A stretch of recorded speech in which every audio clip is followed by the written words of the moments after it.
Liewe broers en liewe susters, voordat ek voortgaan met die preek uiteensetting, kom ons sluit net ons oë en dan bid ons saam. Hemelse Vader, ek wil vir U vanoggend kom dankie sê vir hierdie besonder so mooi en geseënde dag wat U vir ons kon skenk het. Dank U Here dat ons vanoggend weer eens hier kan sit en kan besef dat wat ons het en wie ons is alleen deur U genade.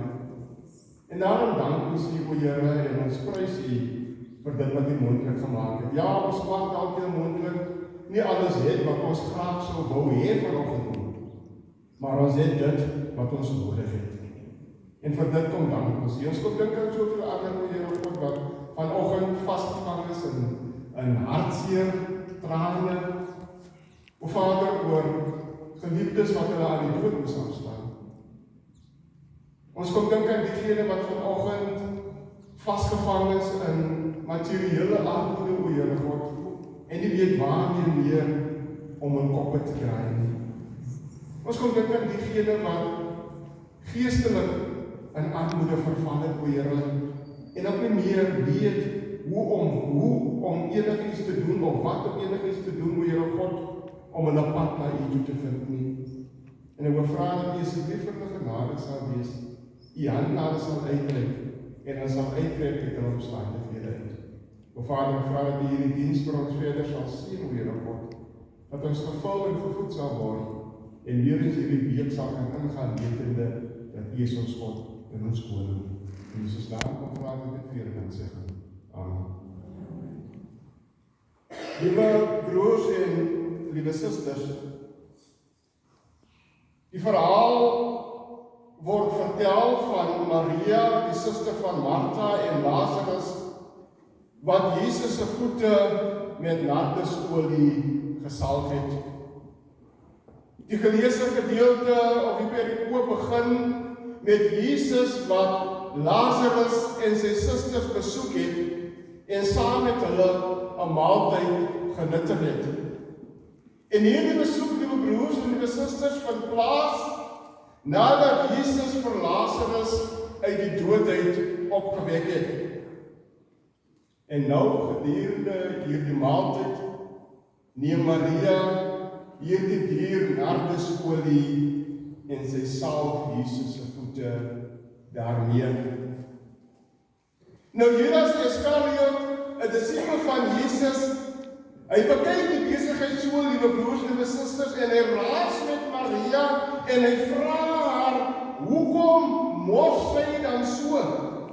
Want hy reken dat daardie nardesolie eerder verkoop kon word en die geld dan liewer op die armes gespandeer kon word. Dit was sy beweegrede wat hy uitspreek. Maar die woord sê ook dat Judas was van nature 'n dief. En in sy hart het Judas seker al reeds sommetjies gemaak, as ons nou hierdie olietjies verkoop, dan kan ek nog al 'n stewige stukkie kan ek in my sak sit. Maar Jesus, liewe broers, liewe susters, Jesus roep Judas onmiddellik tot orde. En hy sê vir hom dat dit Maria se manier was om hom Jesus vir sy begrafnis voor te berei.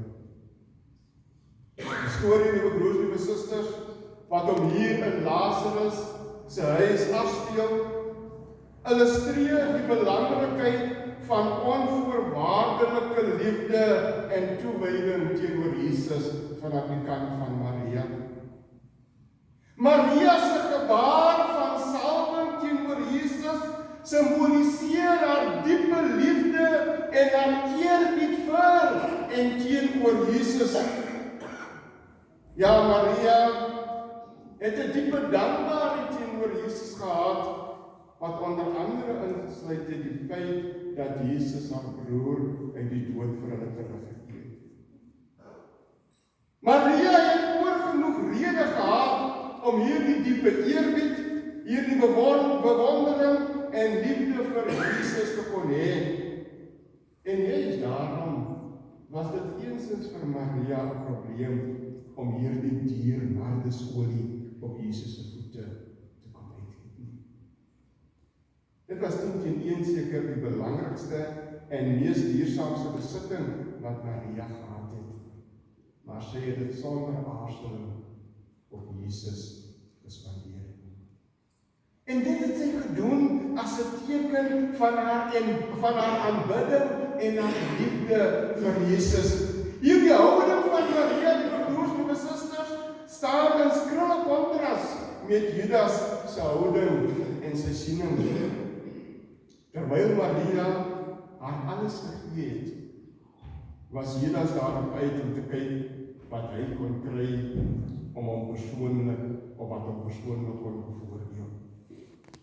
Judas se reaksie op dit wat Maria gedoen het, wys 'n baie duidelike tekort aan insig omtrent die geestelike betekenis van Maria se gebaar teenoor Jesus.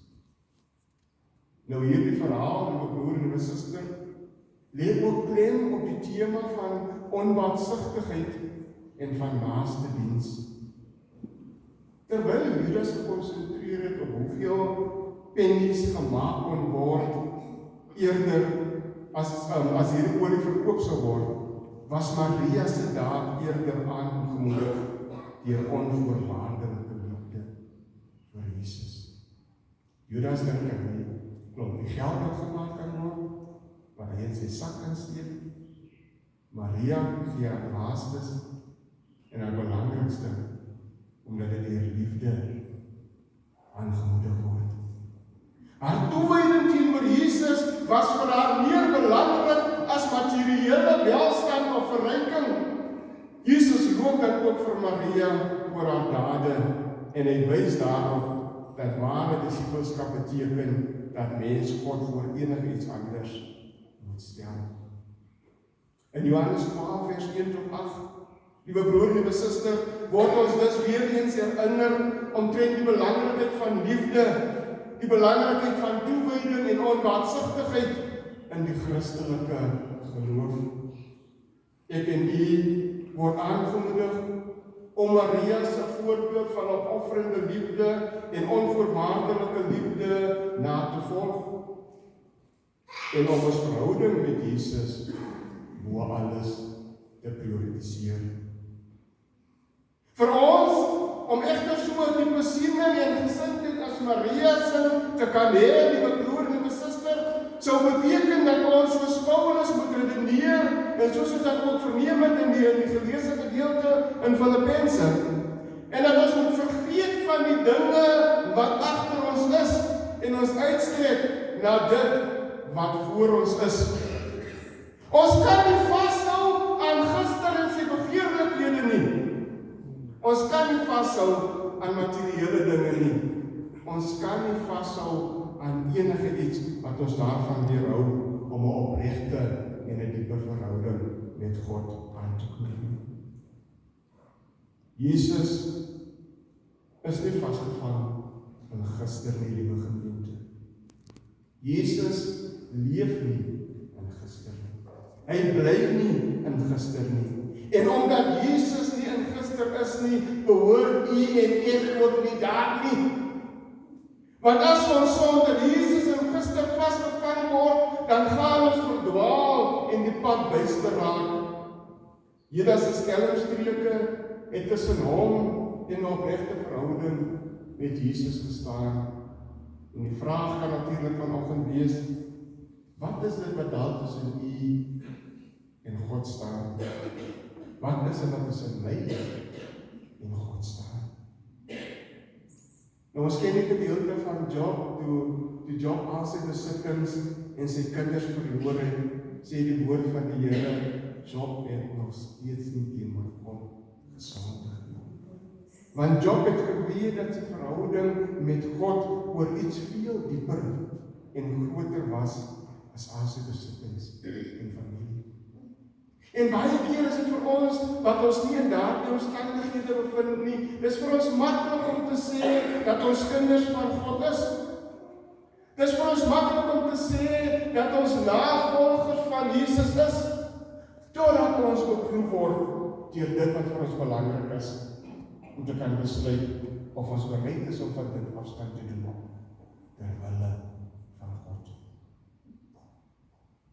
Ons maak ons gereed, liewe broers en susters, om Paasfees te vier.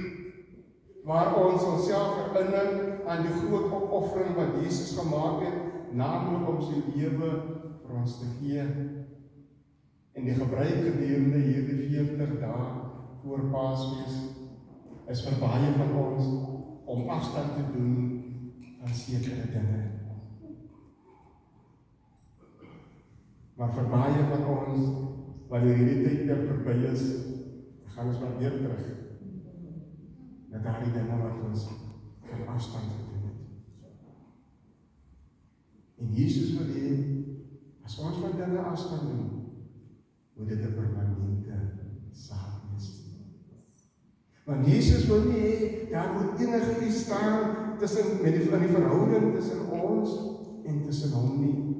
Jesus wil nie hê, daar moet enige iets wees wat ons terugtrek, dat ons nie die groter prentjie kon sien nie. Judas kon nie die groter prentjie sien nie, al wou hy ook, omdat hy verblind was deur sy skelmstreke. Omdat hy verblind was deur sy geldgierigheid, kon hy nie die groter prentjie sien nie. En nie en ek, moet dit ons lese en ons keuse maak in hierdie lewe, moet dit ons staat maak in hierdie lewe, om seker te maak dat ons vir Jesus vra, om dit wat ons verblind, om dit wat ons verhoed, om daardie volle oorgang te maak, om 'n verhouding met Jesus te hê, die broers en susters, dat ons vir Jesus moet vra, om dit vir ons weg te neem. Nou hierdie opoffering wat Jesus gemaak het, vanoggend kan ons die vraag vra, was dit alles verniet? Was dit 'n totale vermorsing van 'n kosbare lewe? Kom ons los ons selfsugtigheid, liewe gemeente. Kom ons los ons bose gedagtes. Kom ons vergeet die gisters en die eergisters. Kom ons besef wie ons is en wat ons het. Is alleenlik uit God se genade. En laat ons altyd dan streef om in God se skadu te bly. Want sonder Jesus het ek niks en is ek niks. Maar met Jesus het ek alles. Amen.